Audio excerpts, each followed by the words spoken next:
Hello, and welcome to Pivotal Moments, a podcast sharing, exploring, and celebrating stories of change, big or small. We are all agents of change and have the power to pivot at any point, at any time. I'm your host, Siria Gutierrez, along with my co-host, Melissa Robena. On this episode, we talk about emotional consent. What the fuck is that?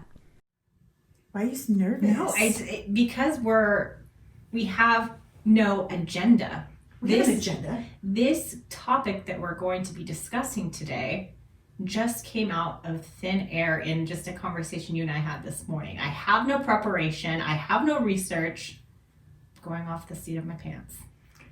It's a little nervous. I'm a little nervous. Just a little bit? A little bit. That's okay though. You're in a safe place. Okay, so listeners, what we're going to be talking about today is emotional consent. And some of you out there be like, what the hell is that? Let me tell you. All right, so emotional consent. Think about when you're having a shitty day at work and you're like, okay, Melissa, this is a crappy day. I'm going to call Siria, see what she's up to. So I call Siria, and before... Hello. Hi. Hey, Siria, here's... Why are you calling me? Okay. Why aren't you texting me? Oh my God, right?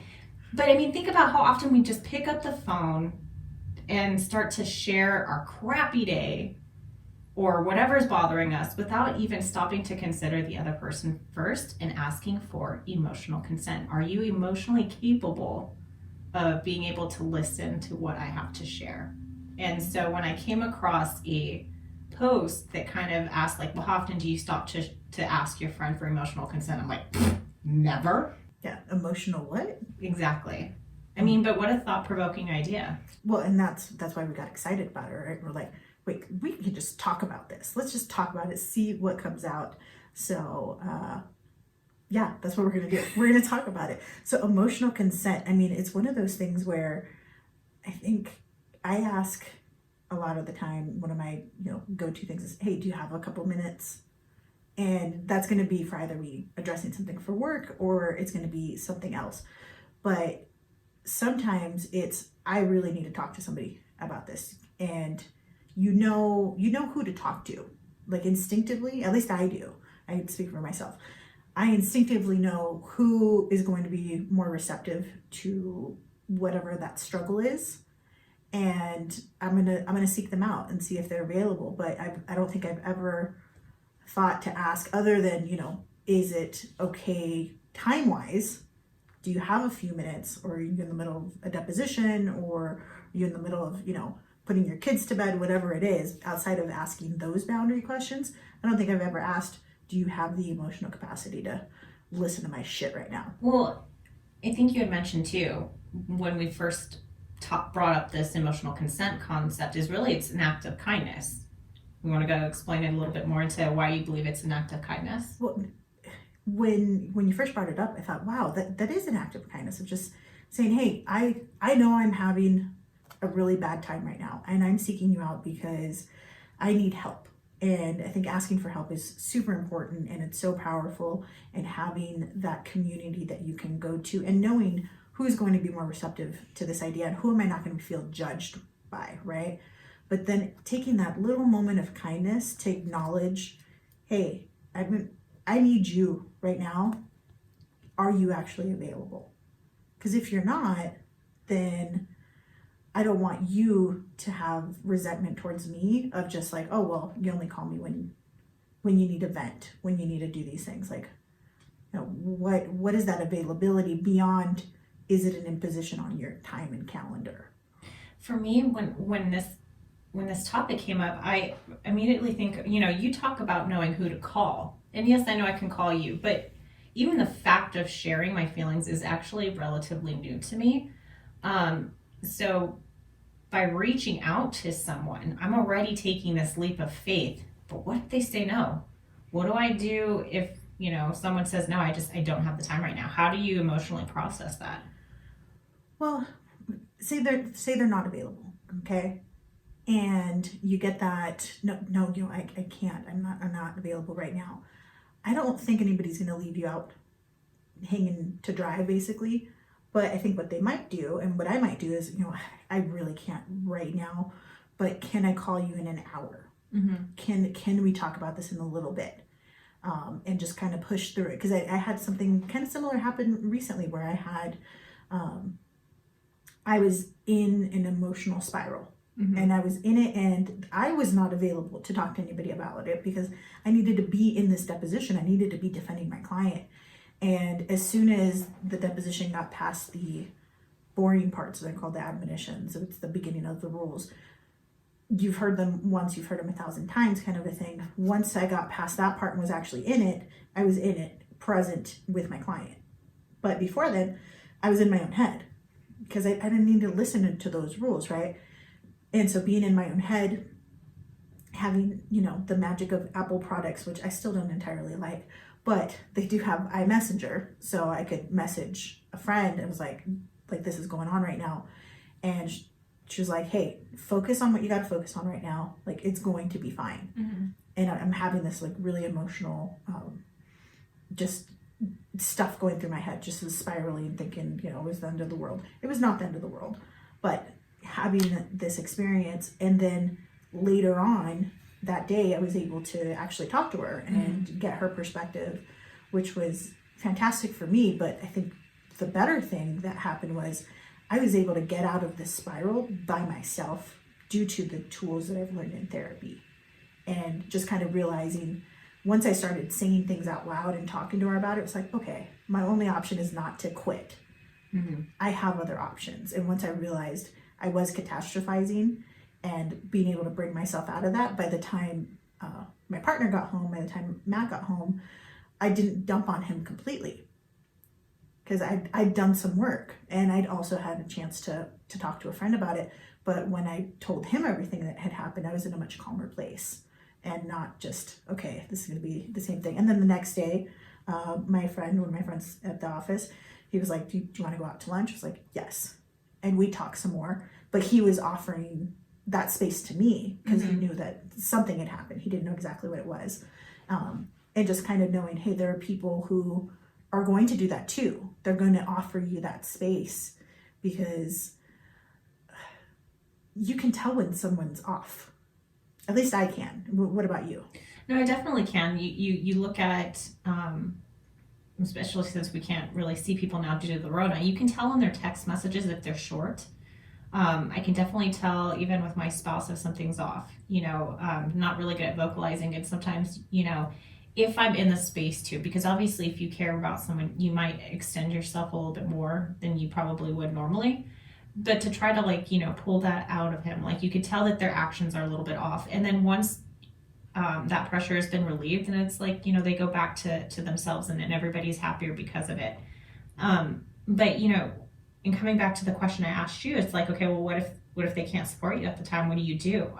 I was thinking, God, how would I not take that personally? God, and of course I'm terrible at catastrophizing and blaming myself, which is definitely something I'm actively working on. But when someone doesn't have that time, I feel, God, I'm not worthy.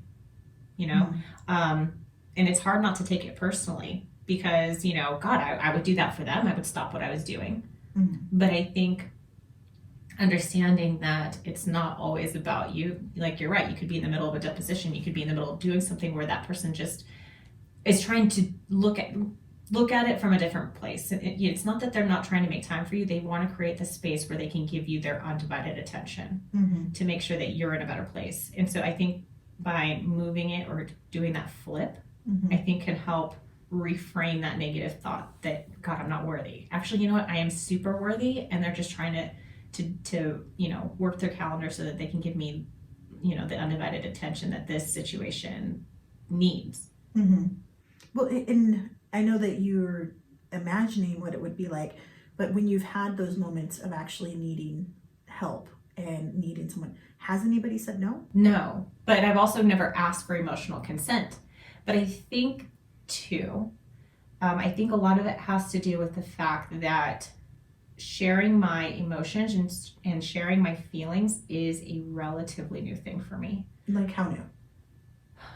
God, I started going to counseling actively maybe about 2 years ago. And even then, that took probably a year before I even opened up to the counselor.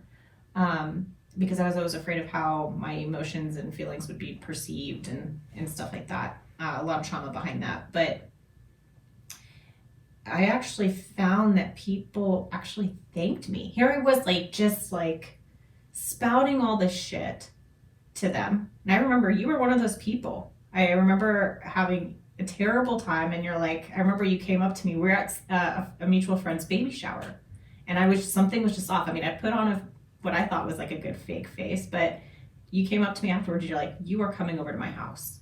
I don't know what's going on, but you're gonna tell me. And afterwards, after spending hours like crying to you, you were like, thank you so much for sharing. Like, you were thanking me because I think you saw how difficult that and hard that must have been for me to share. So no, I've actually no one's ever said no to me, but not because I wasn't worthy or wasn't deserving of the time. Mm-hmm. But it's because I don't ask for that space very often. And I think that's really what it comes down to. So even though we're talking about this emotional consent and how it can be an act of kindness of just asking that other person, I think we might just be overthinking it. Because most people, I know we're overthinking something, but it might just be something where you have to just be willing to put yourself out there and ask for that help. I need that help, because I know, and I'm not even just talking about like the emotional stuff. Like, I know what friend I'm going to text when I want to buy something. I know when I'm going to text Matt instead when it's like, you should probably rein it in. And then when he says yes, like totally go for it, I'm like, you got the green light. Go, boo, boo, go. Push gas. Yeah, exactly. Yeah. Click, click, click. I'm going to make that purchase. But like that's a different thing. But like you know who you can talk to about things in your circle. You know who's going to be more receptive. But even then, it's surprising who will show up for you as well. Mm-hmm. Absolutely. It's interesting when we're talking about emotional consent, there are times, and I know that I'm probably not the only one out there that does this. You'll see a person's name pop up on your screen, on your phone, and you're like, you do like a quick self-assessment. You're like, I can't deal with this. Because, there are certain people that all they do is they come to you just to grieve or air their grievances, gripe, complain, and you're like, well, this person always just typically brings me down. Do you ever have those? Like, I know I can't be the only one where you're just like, no, not today. I definitely have those, and for me, it's anxiety, and it is usually my parents. They're the ones. I didn't want to name names, but yeah, that was definitely what was coming up for me. I know my parents aren't listening to this, so it's not an issue on my end. But for me, it's particularly my dad. When he calls me up, it's because he wants something. Mm-hmm. Or there's some trouble. It's not a, hey, I just want to know how you're doing. And, we're recording this episode about a week before my birthday. And I know I'm going to get phone calls and it'll be good. And I'll get a phone call from him and it'll be fine.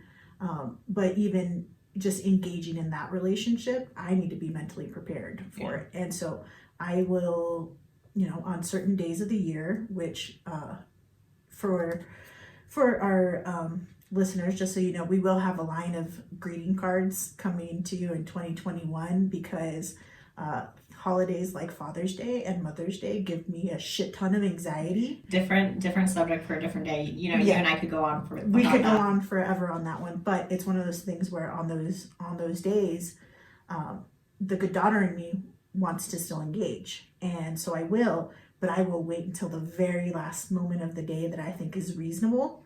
You wait until they're right about to go to sleep and you're like, dang, or when it goes to, okay, you have to admit, I totally do. I do this with some people that I may be related to, but it's like you wait until like, you get like super excited when you hit their voicemail. You're like, oh, well, I tried calling you. I mean, ugh. But I mean, it's true. If there's like a sense of relief, and I know that sounds terrible. But and I'll time it in such a way, and this is awful, but I will time it so that way it's either on my commute or as I'm cooking dinner. It's strategic. Like, oh yeah, I just got home, I'm cooking dinner, and maybe I had time that day. Like some days I don't have the time, but maybe that day for whatever reason I did. And I'll sit there and it'll be there, and it ends up being fine. It ends up being like a 5 to 7 minute conversation, but it's because I've controlled it. I've controlled it in such a way that I'm not making myself available for all of the shit that could come my way. Yeah. I definitely think it's not even about the time, because you talk about, well, I had time, but would you say it's not even necessarily about the time, right? We can always make time for things that are important to us. It's more of that emotional security, that safety that we want to feel. So when you see that your dad is calling, for example, is there anything that you do to help yourself emotionally prepare for what might be on the other end? I breathe. I literally breathe. And if it's a bad time, I don't answer, and I might just say, hey, I'm busy, and whatever it is, if that's true. If I'm available, then I do try to answer the phone, because the other part of my anxiety comes in when he repeatedly calls. Because I know if I don't answer the phone, then I'm gonna get you never answer the phone when I call. And I'm like, that's not true. I know that's not true. But it also makes me want to answer on the first time. Interesting. Is it? I don't know. I feel like it's one of those things where I'm like, I'm not going to engage in this one, but I can do that, and I can say I can do that mostly with my dad. With my mom, if I need to call her back later, I can. And it's just not the same relationship. Well, and I'm not going to serve anybody if I'm answering the phone in an emotionally compromised state. My father and I were estranged for several years, from the age of 15 till 18, where we didn't talk. I mean, it was still, even then, after that, it was very surfacey. But there was so much hurt and pain from different types of abuses growing up that, just seeing his name pop up on my screen would trigger me into this PTSD, where I would just start bawling. And I remember if I did take his call, I'd have to do an assessment of my emotional well-being. And only if I felt safe enough to take the call, emotionally safe, not physically, it was never like that, but if emotionally safe, I would take the call in the next room. I didn't want Vince to hear the conversation I was going to have with my dad. I needed it to be private in case something traumatic came up for me. But even afterwards, I'd get off the call with my dad and then I'd cry again, and I think I've learned since then that if I'm not emotionally ready to take that call, don't take the call just because I felt obligated to, because it was my dad. You know what? I have to put me first. And if that means I need to take a day or two to return his call, then that's okay. It's gotten a lot better now. And again, that's through years of therapy and working through my daddy issues and stuff like that. But it wasn't always that way. No. And I mean, I commend you for going and putting in the work, because it's hard work. Therapy's, I know we talk about it a lot, but it's not easy. It's actually hard to sit there and reveal these, wounds to these other people.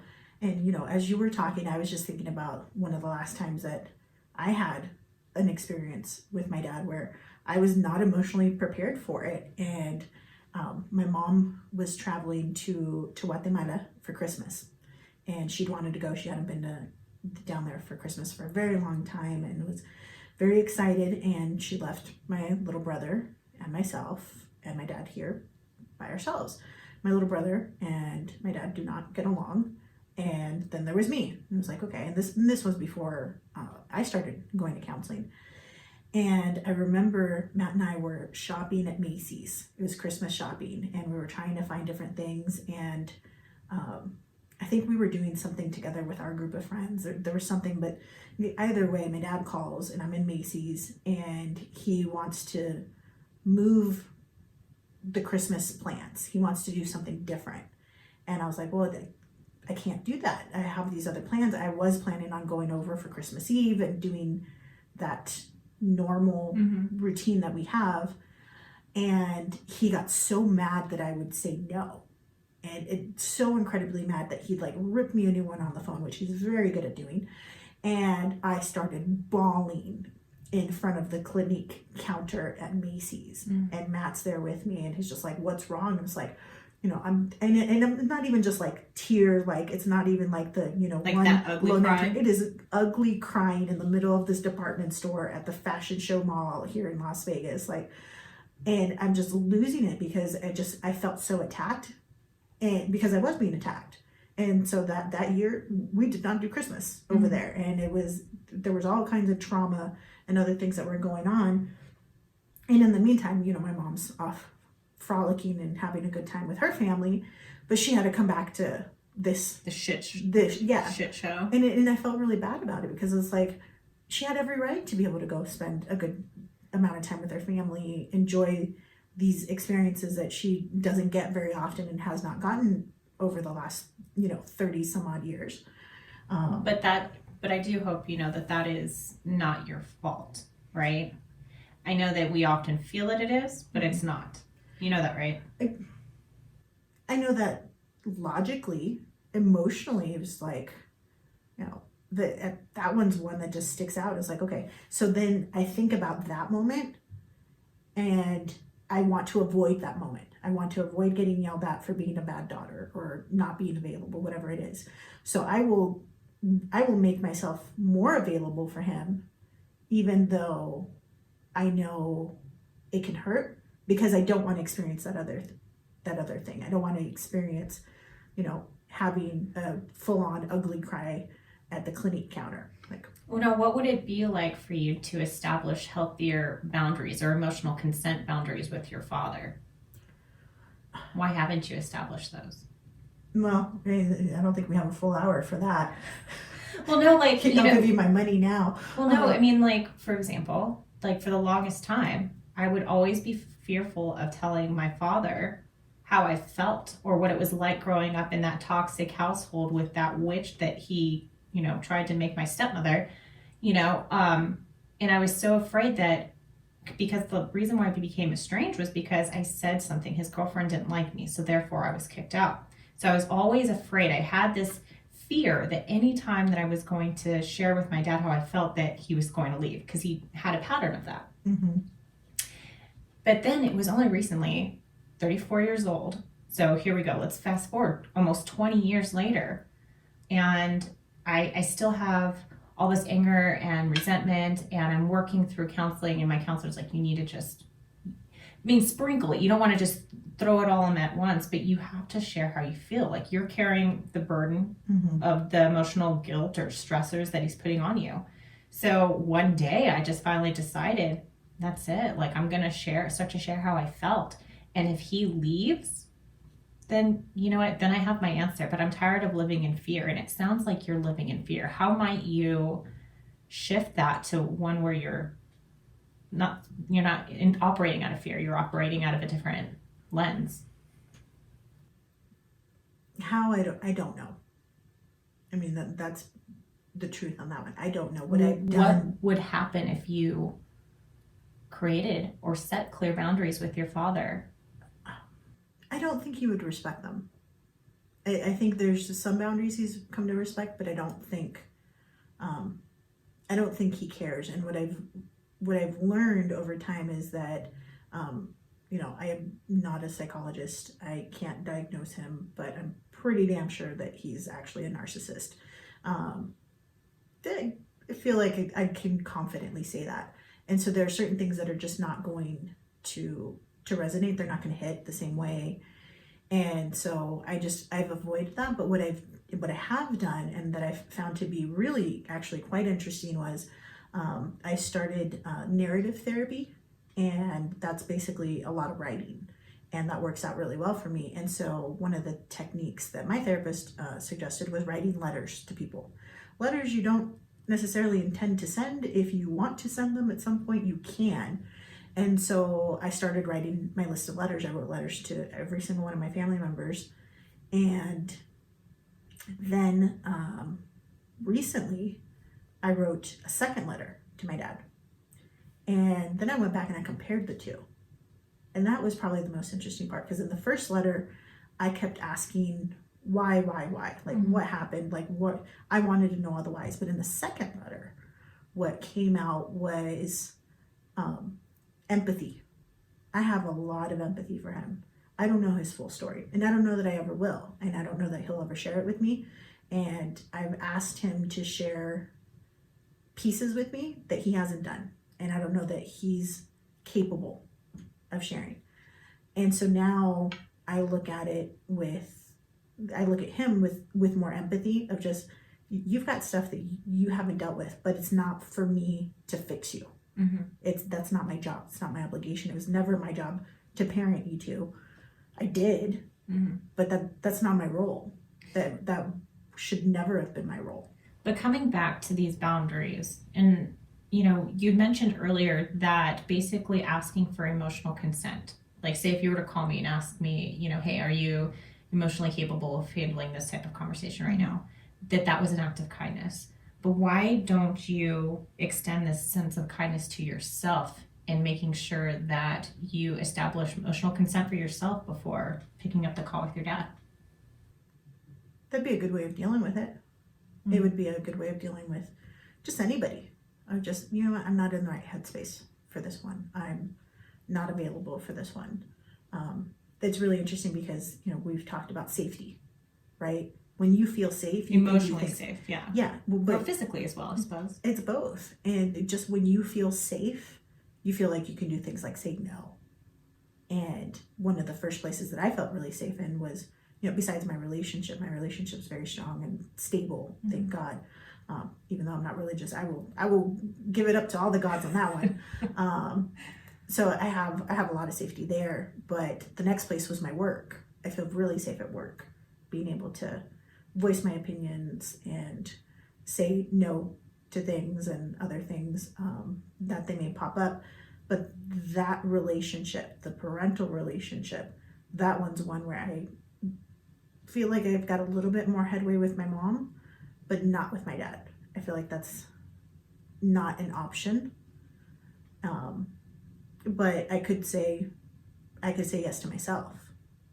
That would be a good way of reframing it. And you know what, right now, yeah, say yes to yourself. Hey, you don't have to do this right Extend now. that act of kindness to yourself. Absolutely. I think it's so important.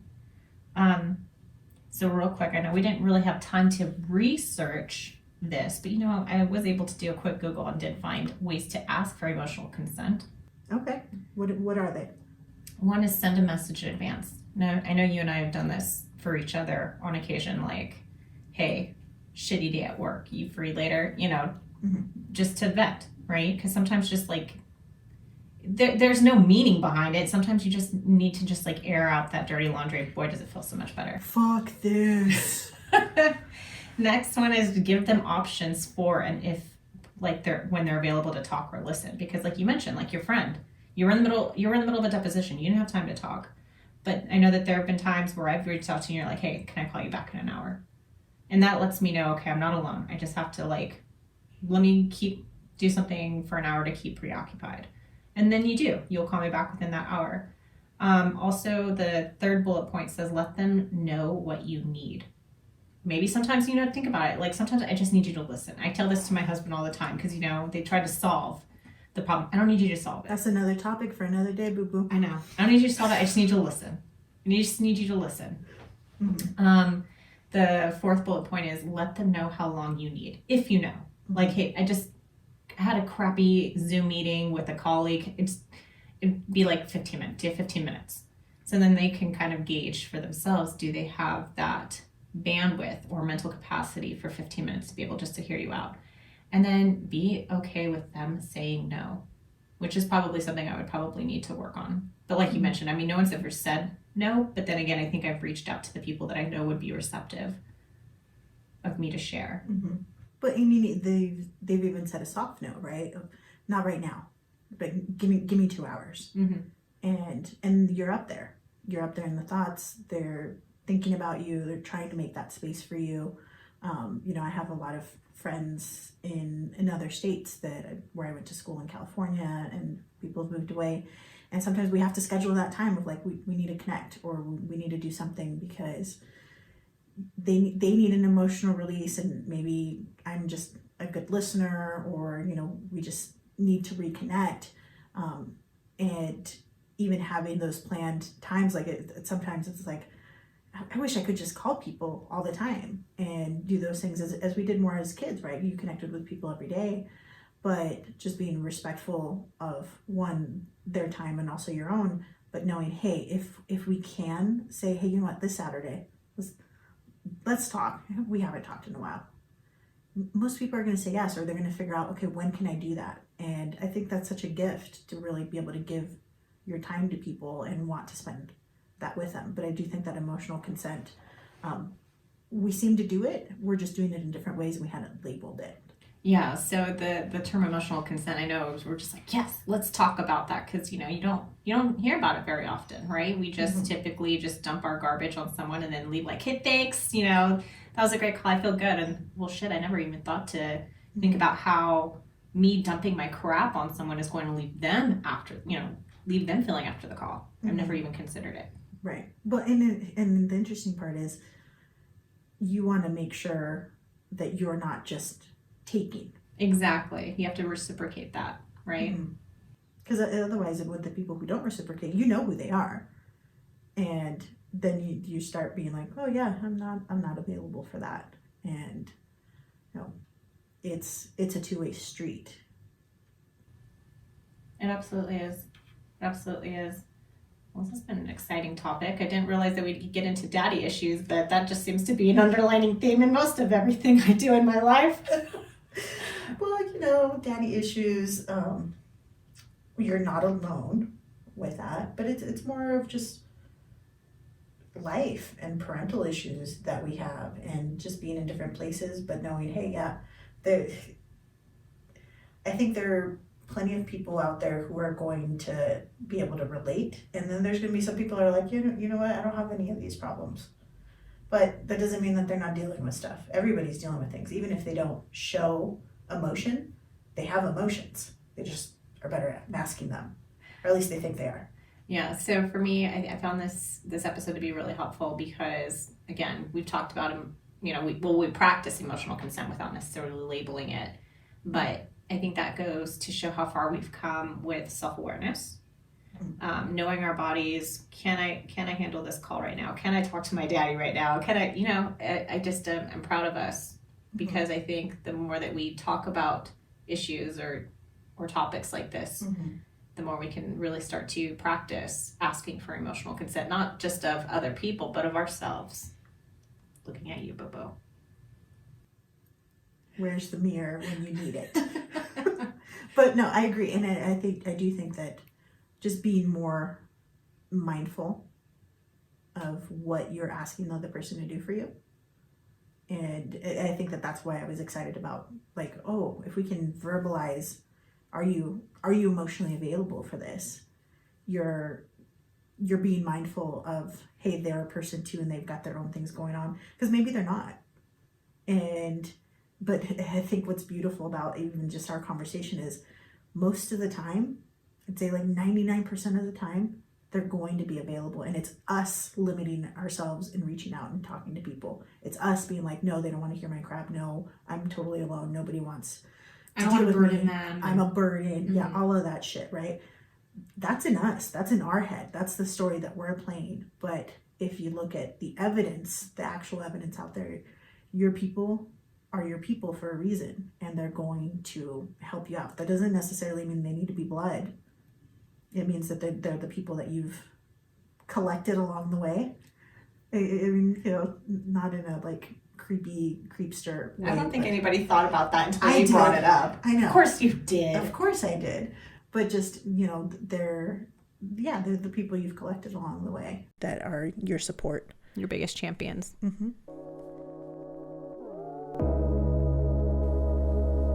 How do you show or experience emotional consent?